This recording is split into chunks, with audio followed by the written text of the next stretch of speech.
It's no fun when our kids are sick, but we may just have found the silver lining. Apple and raspberry and orange flavoured electrolyte slushies made by Rehydrate.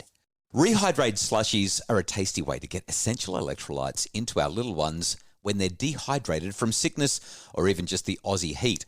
They're delicious and they'll help your little ones feel better in no time. Grab Rehydrate from Coles today.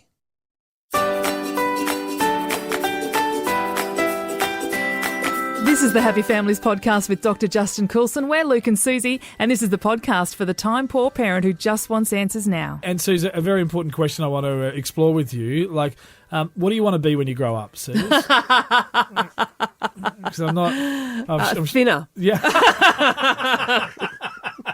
We are going to explore this whole concept because as a kid we always had dreams and aspirations, but I think in a sense it's so much more freeing as a kid to have dreams for our life than it is as a parent to have dreams for our kids, because it's very, very uncomfortable when we actually don't have as much control when it's not our life. Well, this is exactly the thing, isn't it? Dr. Justin Coulson from happyfamilies.com.au. You had an interesting conversation recently about this. Well, I catch a lot of taxis. You know, I'm in and out of airports and heading off to schools or organisations to run presentations about well-being or about relationships and family and parenting. And I'm sitting in a cab and I'm heading somewhere, and the cabbie, I had emails to deal with. I had phone calls to make, but the cabbie caught me at a vulnerable moment, I guess, and he says, "So what do you do?"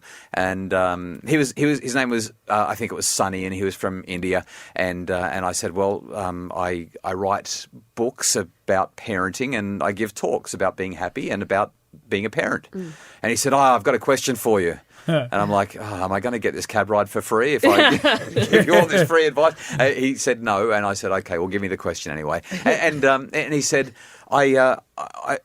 I want my son to be a pilot. How do I make sure that my son becomes a pilot?" Ooh. Yeah, no, that's we've all felt it. I'm not sure we've all asked the question out loud, as we have our goals and our dreams for what they want to be. Ideas of what our children could become, yeah. Yeah, and I did what you did, Susie. I was like, I don't want to tell him how to make his son a pilot. I mean, psychology has shown us that there are ways that we can make people do just about anything. Yeah. But I don't think that that's necessarily healthy. And so I started this conversation with him around that idea. He was well-meaning. He obviously really loved his son and he just wanted the best for him. But the question made me feel so uncomfortable. I said to him, "Well, you know, what if your son doesn't want to become a pilot?" And he didn't really respond to that. He was like, "Oh, no, he'll become a pilot." I'm like, "Okay." I said, "Well, are you just being controlling? Have you got unrealistic expectations?" I wasn't quite that blunt, but that was kind of where my questioning was going. I said, "What happens if he fails?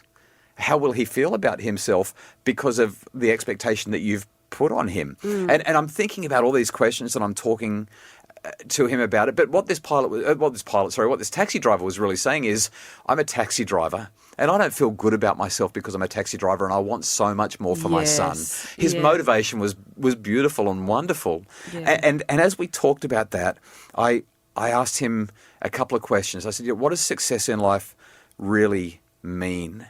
My comment was, my sense is that who your son becomes will be far more important than what your son becomes. Yeah. I was thinking about that in the context of if I raise my children and they are honest and they have integrity and they're kind and they're loving and they're strong and they're leaders, I kind of probably don't really care if they're a cleaner or a doctor. If at the end of the day, I know that they're the kind of people who are still going to answer my phone calls. Because It's all about you, isn't it, Susie? Because they're all those things. Are they capable of answering mum's phone calls? No, but what you're saying is essentially what I said to this cabbie. I said, we're into raising character.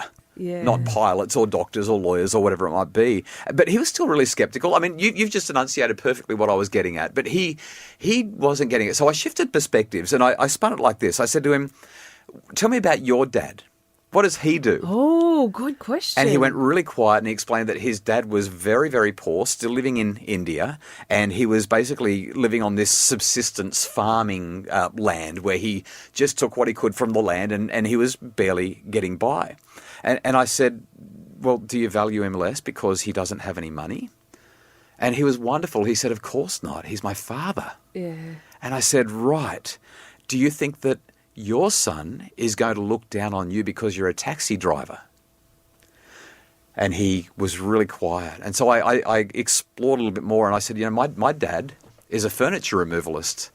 When I was a kid, my mum and dad had a furniture store, and they had a truck sitting there, and so Dad started moving house. His body won't do it anymore, but I said, I don't look at my dad, because I've got a PhD in psychology, and say, I'm so glad I turned out way better. I'd love to be half the man my dad is. Yes. And he's a furniture removalist because it's about character. It's not about who you are and what you become. And so I talked to him about what kind of dad he wanted to be. And again, we went back to this conversation about character versus possessions. I said, you've bought the lie that society keeps on feeding us, that it's all about what you've got rather than who you are. I said, it's not the way it should be. So we talked a lot more about character. And, at the end of the conversation, I said to him, how are you going to feel about your son if he doesn't become a pilot? Are you going to see him as a failure? Are you going to see him as unsuccessful? And he was great. He said, no, of course not. He's my son. And I said, but how will he feel about himself if he doesn't get to where you're pushing him to go? Yeah. And he went really quiet and acknowledged that maybe his son might have low self-esteem, might feel bad about himself, might see himself as a failure. And I said, so why do you want him to be a pilot so badly? He said, I don't know. I just really want him to be one. I said, well, how old is your son? He said, he's just turned 2 months. And we laugh. I'm But so glad we had the honestly- conversation when we did. Wow. Honestly, we've all struggled with this little thing inside of our head of what we want for our kids, and we want better for them, even if we Yes. had it good. We still want better for them than But we is had. better more money, Yes. more prestige? Good Yeah. question. That's the lie that we keep Yeah. buying, and that's the purpose of that. I mean, Yep. this is a true story about a conversation I had with the cabbie who bought the lie, and I think that you've just. I'm not saying that you've bought the lie, but you've said, "I want better for my kids." Yes. And what does that mean? Yeah. Exactly. My dad, I lost him, 18 months ago or so. And I love him. I love him dearly. We are completely opposite people. We were never, the only thing we had in common in life as I grew up was we liked cricket. Outside of that, nothing, like completely different personalities. And he got it so right and so wrong on this issue that we're talking about, the character versus the what you do, the who you are versus what you are.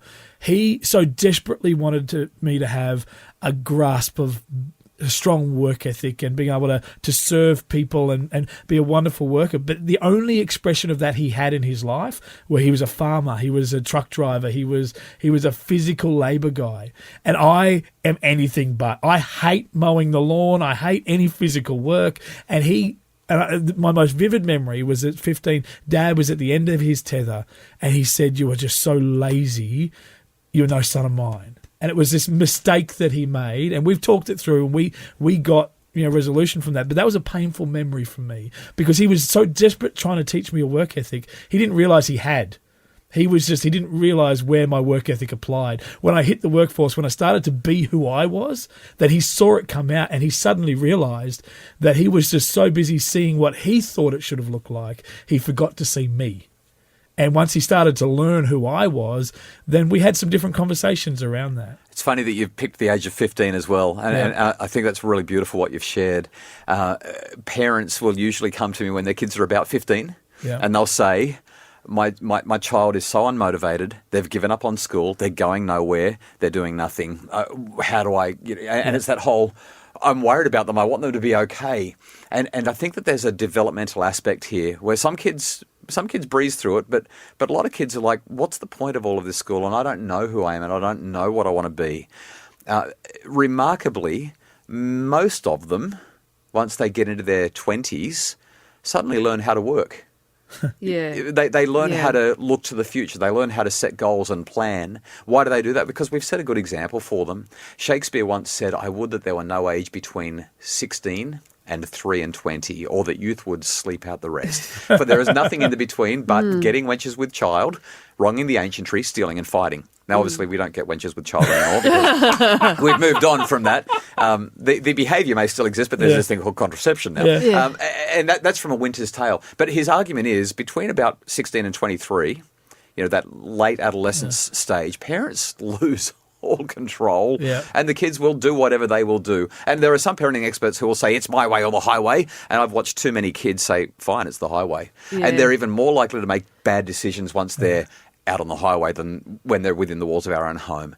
We've got to be able to just accept that they've got to work out who they are. And the more we try to push them to be a pilot or push them to be a hard worker on the land and mow their own lawn or whatever it might be, the more we actually rupture the relationship and alienate ourselves from them and alienate them from our influence.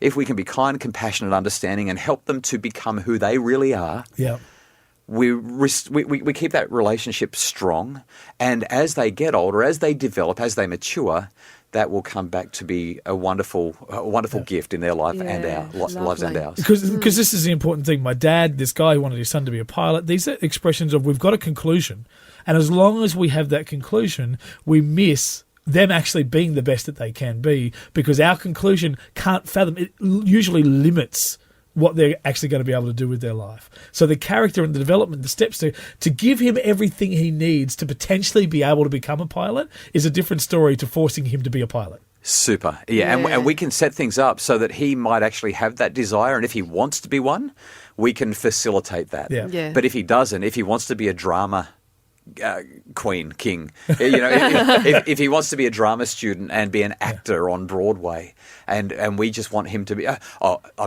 Dead Poets Society. Dead Poets Society. Here's this kid who just wants to be on the stage, and his father is dead set against it because he's got these aspirations for him, and the tragedy of that, of course, is in that fictional story the boy took his life, but it happens in real life too.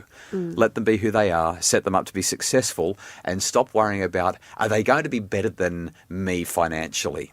Because it's a lie. So long as they've got enough to get by, so long as they can feed themselves, put a roof over their head, they'll be okay. Let them do what matters most to them. Beautiful. Such a good discussion. Focusing on who we want our children to be, not what we want them to be. I just love that so much. Yeah, we're trying to work out what we're going to force our 3 kids to be when they... One's a hairdresser, because I could... I've got 6 daughters, but I really want a mechanic. And I really, really want somebody who knows how to, build extensions on houses. What do you call them? Carpenters, builders. Come in very handy. That's exactly right. I need someone to help me with my IT. I've got a whole lot of things to help around the radio studio. It'll be great. You probably need more children. Yeah. Oh, well, Justin said it, Suze. He's the man. He's the man from Happy Families. He's the man from happyfamilies.com.au. It's what he said. Well, there are loads of resources on how to get this parenting thing right at the website happyfamilies.com.au. But if you are interested in having Dr. Justin Coulson come and speak at your school or community group or organisation, you can find out more at justincoulson.com.